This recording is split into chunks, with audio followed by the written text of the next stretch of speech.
Hello दोस्तों, मैं रमाशंकर डिमरी तूलिका दर्शन channel में आपका फिर से स्वागत करता हूं। और आज हम लेके आए हैं कला जगत के कुछ महत्वपूर्ण प्रश्न, जिनमें होंगे कुछ जीके बेस्ड और कुछ करंट अफेयर के क्वेश्चन। तो देखते हैं आज के प्रश्नों को। और आज का पहला प्रश्न है, श्रावस्ती, सारनाथ और कौशाम्बी की स्थायी खड़े हुए बुद्ध किस आर्ट स्कूल के अंतर्गत आते हैं?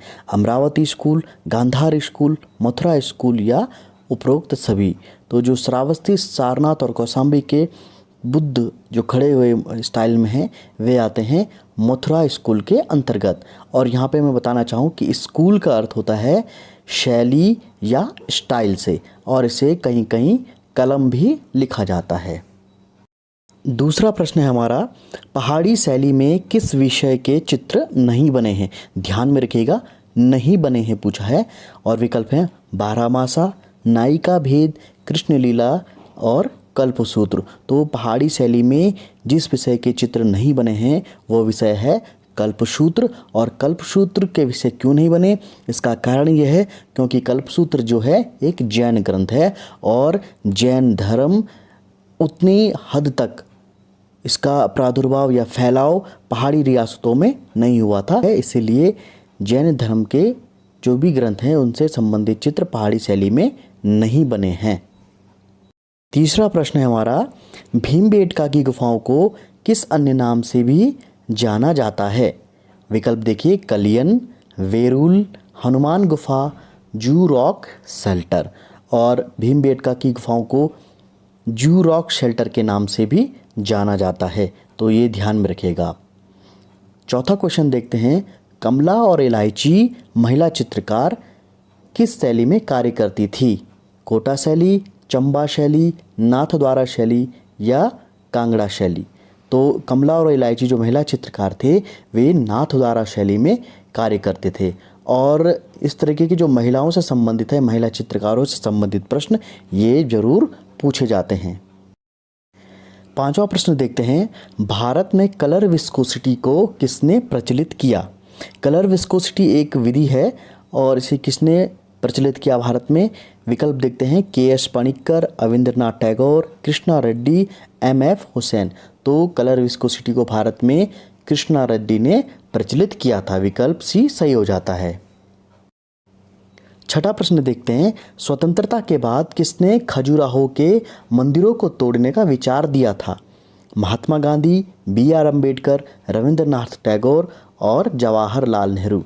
तो स्वतंत्रता के बाद खजुराहो के मंदिरों को तोड़ने का जो विचार दिया था वो विचार दिया था महात्मा गांधी ने। और उनका विचार यह था कि जो खजुराहो के मंदिरों में जो श्रृंगारिक जो मूर्ति कला है वे कहीं ना कहीं हमें पाश्चात्य जगत में कहीं हमारी नैतिकता पर भी प्रश्न चिन्ह लगा सकते हैं। लेकिन इन मंदिरों को तोड़ने का जो विरोध किया वो किया था रविंद्रनाथ टैगोर ने। और उन्होंने अपने तर्क दिया था कि यह अश्लील श्रृंगारिक मूर्तिशिल्प नहीं है, यह एक कलात्मक मूर्तिशिल्प है जिन्हें हमें आने वाली पीढ़ियों को हस्तगत करना चाहिए, और इसीलिए इनका संवर्धन और संरक्षण जरूरी हो जाता है। और फिर ये मूर्तियाँ रविंद्रनाथ टैगोर के विरोध करने के बाद बच गई। सातवां सवाल देखते हैं, अफसानी, गुजराती, सांगानेरी और सवाई जयपुरी ये किसके प्रकार हैं? रंगों के, तूलिकाओं के, कागज़ों के या उपरोक्त सभी? तो अफसानी, गुजराती, सांगानेरी और सवाई जयपुरी ये कागज़ों के प्रकार हैं। ठीक उसी प्रकार जैसे हम मुग़ल शैली में पढ़ते थे मुल्तानी कागज़, गौनी कागज़, तलोट कागज़, ठीक है, उसी प्रकार ये कागज़ों के प्रकार हैं। आठवां प्रश्न देखते हैं, लिंगराज मंदिर किस राज्य में स्थित है? बिहार, मध्य प्रदेश, गुजरात या उड़ीसा? तो जो लिंगराज मंदिर है यह प्रसिद्ध मंदिर उड़ीसा राज्य में स्थित है। तो मंदिरों से संबंधित भी प्रश्न पूछे जाते हैं, ये कहाँ है स्थित हैं, किस शैली में बने हुए हैं, तो मंदिरों पे भी आप थोड़ी बहुत जानकारी बिल्कुल रखिएगा। अगला प्रश्न, राजा रवि वर्मा किस कला समूह के सदस्य थे? ग्रुप 1890, चोल मंडल, केरल कला मंडल या उपरोक्त में से कोई नहीं? तो जो राजा रवि वर्मा हैं यह किसी भी कला समूह के सदस्य नहीं थे। 10वां प्रश्न देखते हैं, एलिफेंटा गुफाओं को किसने एलिफेंटा के नाम से पहली बार पुकारा था? ब्रिटिश, फ्रेंच, डच और पुर्तगीज़।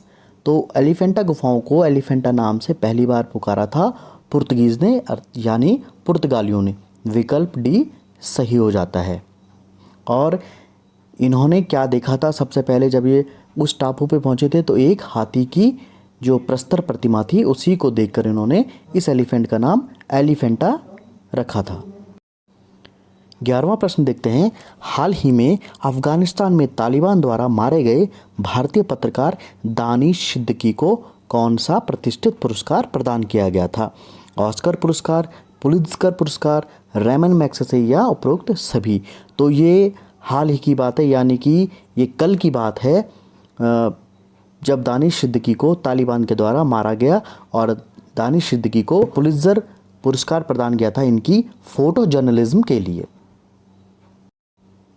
12वां प्रश्न देखते हैं, ऑप्टिकल मिक्सचर किस आंदोलन या वाद से संबंधित है?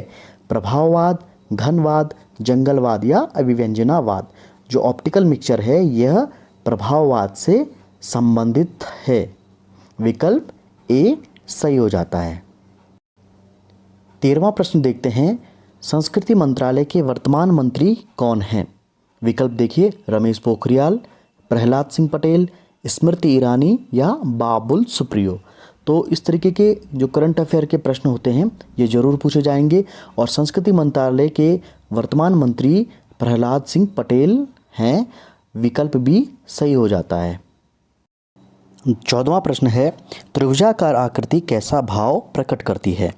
विकास का भाव, अशांति का भाव, सौंदर्य का भाव या समानता का भाव। जो त्रिभुजाकार आकृति होती है वो विकास का भाव पैदा करती है या उत्पन्न करती है। विकल्प ए सही हो जाता है। 15वां प्रश्न देखिए, प्रथम रंगीन भारतीय फिल्म कौन सी थी? विकल्प है नूरजहां, आलम आरा, किसान कन्या या राजा हरिश्चंद्र। तो जो भारत की प्रथम रंगीन फिल्म थी, यानी कि जो कलर्ड फिल्म थी, वो फिल्म थी किसान कन्या और इसे आरदेशी ईरानी द्वारा बनाया गया था और यह भारत की पहली रंगीन फिल्म है। आलम आरा भारत की पहली बोलती फिल्म है और राजा हरिश्चंद्र भारत की पहली मूक फिल्म है। 16वां प्रश्न देखते हैं, केंद्रीय फिल्म प्रमाणन बोर्ड किस मंत्रालय के अधीन कार्य करता है? शिक्षा मंत्रालय, संस्कृति मंत्रालय, बाल विकास मंत्रालय और सूचना और प्रसारण मंत्रालय। जो केंद्रीय फिल्म प्रमाणन बोर्ड होता है, यानी कि जो फिल्मों को सर्टिफिकेट देता है, वह सूचना और प्रसारण मंत्रालय के अधीन कार्य करता है। अगला प्रश्न देखते हैं, कला किस भाषा का शब्द है? हिंदी, संस्कृत, उर्दू और फारसी। तो जो कला शब्द है वह संस्कृत शब्द है, संस्कृत भाषा का ही शब्द है। तो विकल्प भी सही हो जाता है। और जो कला शब्द निकला है वो संस्कृत के कल धातु से उत्पन्न हुआ शब्द है। तो विकल्प भी सही हो जाता है। 18वां प्रश्न देखते हैं, मेजर रॉबर्ट गिल ने अजंता के चित्रों की अनुकृति बनाने का कार्य किस वर्ष से आरंभ किया था? 1844, 1847, 1857 या 1890। तो मेजर रॉबर्ट गिल ने अजंता के चित्रों की अनुकृति बनाने का कार्य 1847 में शुरू किया था और 1844 में ब्रिटिश सरकार के द्वारा उन्हें बुलाया गया था और 1847 से उन्होंने अपना कार्य प्रारंभ किया। और जब 1857 में प्रथम स्वाधीनता संग्राम शुरू हुआ था तो उन्होंने इस कार्य को रोक दिया था और लगभग 30 चित्रों को उन्होंने बना दिया था जो उन्होंने इंग्लैंड भेज दिए थे। तो विकल्प बी सही हो जाता है। अगला प्रश्न देखते हैं, पोस्टर कला हेतु प्रथम संग्रहालय किस देश में स्थित है? फ्रांस, इटली, पोलैंड या अमेरिका में। तो जो पोस्टर हेतु प्रथम संग्रहालय है वो से पोलैंड में बनाया गया है। तो विकल्प सी सही हो जाएगा। 20वां प्रश्न देखते हैं, किस वेद में चमड़े पर अग्नि के देवता का उल्लेख है? यजुर्वेद, ऋग्वेद, सामवेद या अथर्ववेद। तो चमड़े पर अग्नि के देवता का उल्लेख जिस वेद में किया गया है वह है ऋग्वेद। विकल्प भी सही हो जाता है। पिछले अंक में हमने आपसे प्रश्न किया था, मिथिला म्यूजियम किस देश में स्थित है? मिथिला म्यूजियम किस देश में स्थित है, और इसका बहुत सारे जो हमारे सदस्य हैं उन्होंने सही जवाब दिया है, और इसका सही जवाब है जापान, और जापान में मिथिला म्यूजियम स्थित है। और सबसे पहले जवाब देने वालों में से हैं पूजा कर्णवाल रुड़की से, नितिन सैनी रुड़की, धीरज सिंह दिल्ली और कविता नाथ देहरादून। पल्लवी कोटियाल देवप्रयाग से, धर्मेंद्र कुमार हरिद्वार से, अनुभव एक्सपीरियंस देहरादून से और गजेंद्र सिंह उधम सिंह। मनीषा मिश्रा उत्तर प्रदेश, मनोज शर्मा कुशीनगर, होशियार सिंह पिथौरागढ़, विनोद चौहान उत्तरकाशी। स्वाति रावत कोटद्वार, विवेक सिंह मेवाड़ी, अशोक मालवीय प्रयागराज, गौरव नौटियाल देहरादून, अवधेश कुमार प्रजापति, अक्षय राठौर हरिद्वार से, पुनीता यादव उत्तर प्रदेश, नीतू शाक्या मैनपुरी, प्रतिभा गंगवार बरेली से, योगेंद्र सिंह राणा देहरादून, मीनाक्षी खन्ना रुड़की से, संदीप विश्वकर्मा आजमगढ़ से। आप सभी ने बिल्कुल सही जवाब दिया है। आप सभी को शुभकामनाएं, और आप इसी तरीके से अपने जो आने वाले प्रतियोगी परीक्षा है उसमें आप इसी तरीके से सही प्रश्नों को देकर सफलता प्राप्त करें। और आज के अंक का सवाल है, सिंधु घाटी सभ्यता में मृण मूर्तियाँ किस विधि से निर्मित की जाती थी। तो सवाल एक बार फिर से रिपीट कर देता हूँ, सिंधु घाटी सभ्यता में मृण मूर्तियाँ किस विधि से निर्मित की जाती थी, अर्थात मिट्टी की मूर्तियाँ किस विधि से निर्मित की जाती थी। तो ये था हमारा आज का प्रश्न। और अगर आपको हमारा ये कार्यक्रम या ये वीडियो अच्छा लगता है तो आप हमारे वीडियो को लाइक कीजिए। अगर चैनल को आप पहली बार देख रहे हैं तो सब्सक्राइब करना ना भूलें, और इस वीडियो को ज़्यादा से ज़्यादा शेयर ज़रूर कीजिएगा। तो मिलते हैं अगले अंक में कुछ नए रोचक प्रश्नों के साथ में। तब तक के लिए दीजिए मुझे इजाज़त। नमस्कार।